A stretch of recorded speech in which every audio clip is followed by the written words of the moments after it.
त्यसको मतलब चाडपर्व आएका बेला नि हैन सबै गाउँको माझमा हाम्रो ठाउँमा अहिले के त्यसबाट भिनाजोरी हुन्छ म भन्न यो केसको विषयमा लिएर विवाद झगडा गर्ने होइन हामीले होइन यहाँ त अब उहाँलाई मिलाएर बनाउने हो यो पोखरी हामी सबैको साझा हो होइन कसैको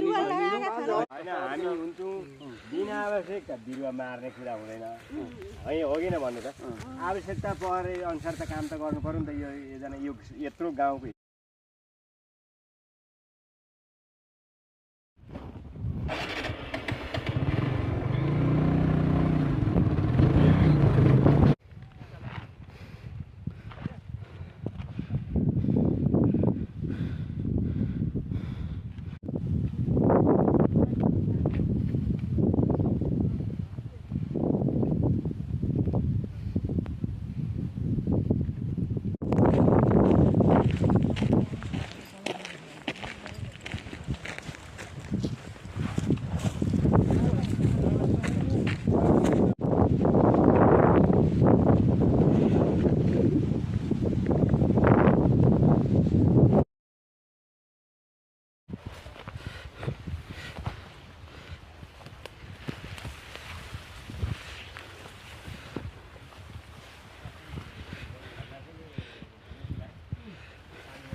कुन बाटो छ? बाटो चाहिँ अब कुन छ अब कुनै पनि छैन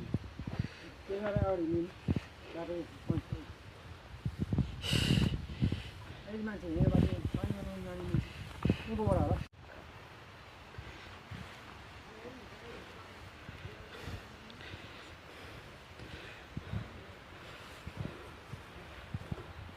यो त रोड हो नि त घर पऱ्यो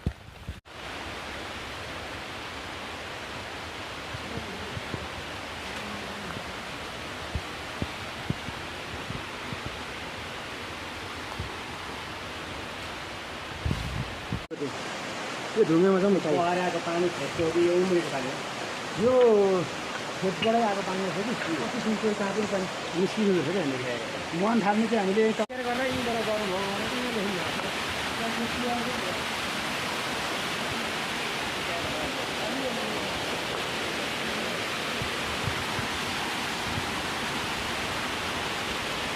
यो चाहिँ अहिले पानी वर्षा भयो